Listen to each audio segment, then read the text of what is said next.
Ready for dictation? Start.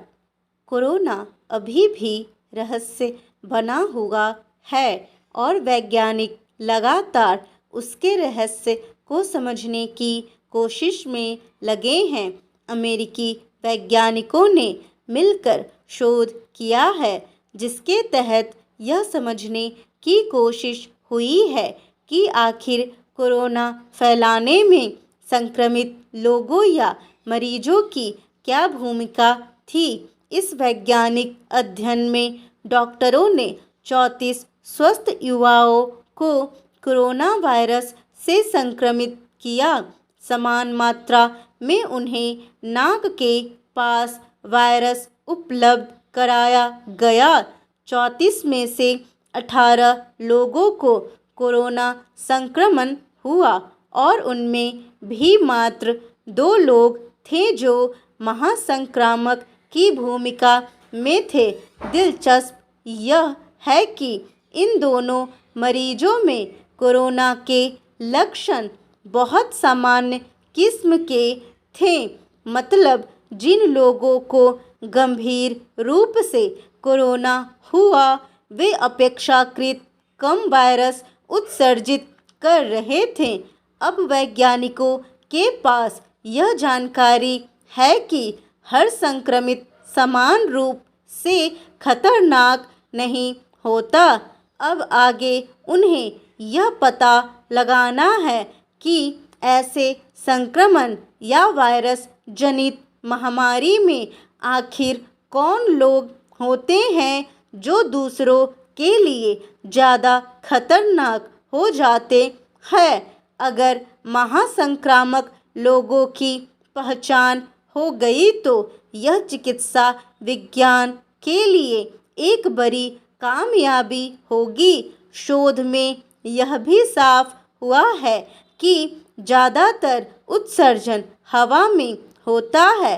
California विश्वविद्यालय San Francisco में संक्रामक रोग चिकित्सक मोनिका गांधी कहती हैं, महामारी के चरम दौर में मनुष्यों के बीच इतना अंतर था कि वायरस को नियंत्रित करना कठिन हो गया।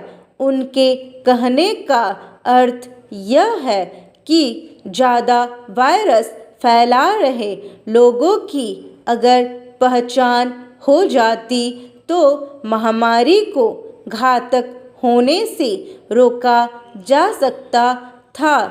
लैंसेट माइक्रोब में 9 जून को प्रकाशित अध्ययन से यह भी पता चलता है कि कोविड-19 की कुछ विसंगतियों के लिए वायरस की कम और मानव शरीर विज्ञान की ज़्यादा भूमिका रही है। हर व्यक्ति का शरीर अलग अलग प्रभाव और रोग प्रतिरोधक क्षमता वाला होता है। शोध के तहत 18 विकसित संक्रमण शिकार लोगों को कम से कम 14 दिन अस्पताल में रखा गया। हर दिन प्रतिभागियों के नाक, गले, हवा, हाथ और कमरे में विचित्र सतहों पर मौजूद वायरस की मात्रा का अध्ययन किया गया। ऐसे विस्तृत अध्ययन में भी 2 लोग ही ज़्यादा खतरनाक पाए गए। इन 2 संक्रमितों ने हर स्तर पर और हवा में भी खूब वायरस उगले।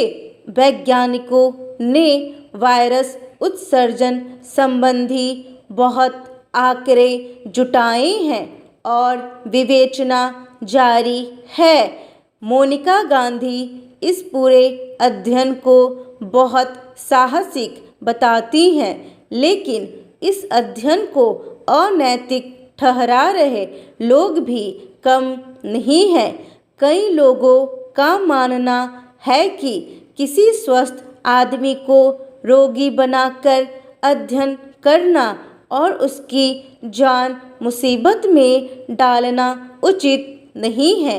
हालांकि वैज्ञानिकों का कहना है कि संक्रमण पूरी तरह उनके नियंत्रण में था और जैसे ही लक्षण दिखने शुरू हुए वैसे ही उपचार शुरू कर दिया गया।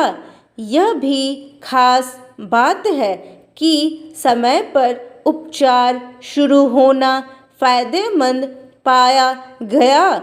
यह बात छिपी नहीं है कि बहुत से लोगों ने उपचार शुरू करने में देर की थी और इससे भी कोरोना महामारी को घातक होने का मौका मिल गया था। खैर, कोरोना अब काबू में आने लगा है।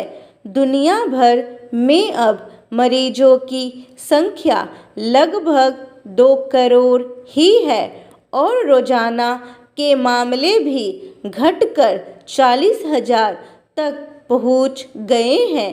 भारत में तो बमुश्किल 2,000 सक्रिय मामले हैं। लोग उम्मीद लगाए हुए हैं कोरोना बिल्कुल खत्म हो और उसका पूरा सच सामने आए।